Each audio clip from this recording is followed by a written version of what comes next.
adalah penumpukan dari berbagai kebencian yang sebelumnya seperti terulang, ya, seperti dibiarkan, dan kemudian menciptakan model-model individu yang kemudian mengubah situasi yang upayanya tadi awalnya meredam ataupun lebih baik pasif, ternyata akhirnya direspon secara reaktif dalam bentuk membalas, dalam bentuk juga kebencian-kebencian tersebut. Nah, oleh karenanya seperti tema yang kita pakai di dalam pertemuan atau webinar Agama Cinta kali ini, memang satu-satunya yang harus dipegang oleh kita, suka tidak suka, adalah perspektif hukum,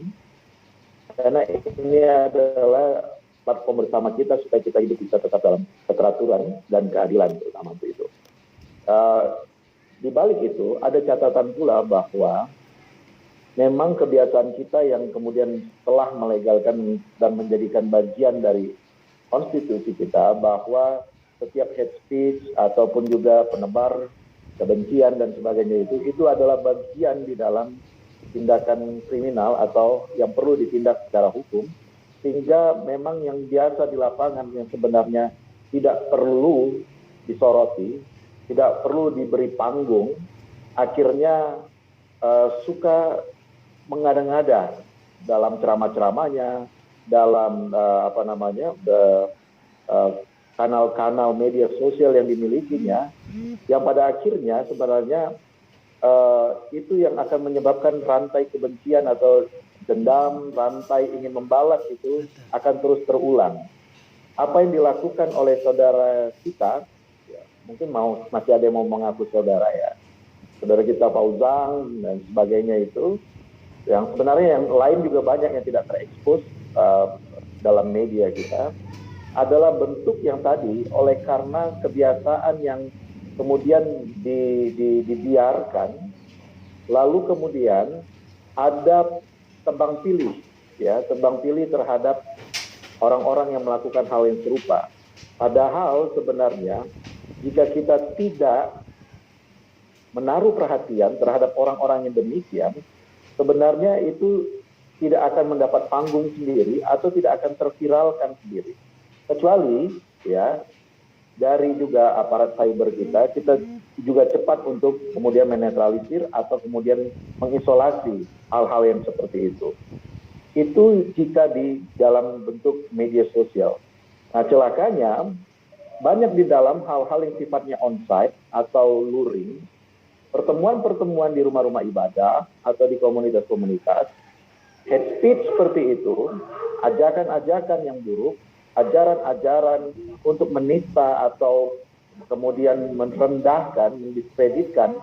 agama ataupun komunitas agama tertentu,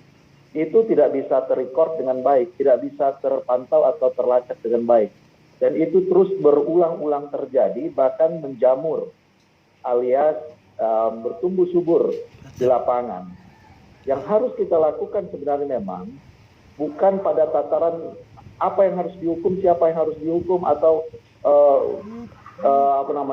betapa rajinnya atau betapa kuatnya aparat kepolisian kita untuk terus memantau kejadian-kejadian di lapangan maupun di media sosial, melainkan kita terlebih dahulu juga pada tataran di keluarga maupun juga di komunitas masyarakat, hal-hal yang bersifat hate speech seperti itu ataupun blasphemy seperti itu sudah diberikan edukasi sebelumnya, ya, karena itu sebenarnya hilir dari bagaimana masyarakat kita sebenarnya sudah kurang teredukasi dalam hal kebinekaan, hal menghargai orang lain, keberagaman teologi, keberagaman pandangan religius, keberagaman nilai-nilai keagamaan. Hal itu sebenarnya yang kemudian kurang di masyarakat kita, yang selama ini yang perlu kita revitalisasi melalui pendidikan budi pekerti kita ataupun pendidikan yang bersifat terkait dengan keagamaan di sekolah, dan juga bagi pemuka-pemuka agama yang memang harusnya sudah memiliki pandangan-pandangan yang disoroti, yaitu inklusivitas terhadap kebinekaan atau perbedaan pandangan atau pendapat. Nah, ini kalau hulu ini bisa diperbaiki, kita perhatikan dengan serius, Maka yang sifatnya hate speech tadi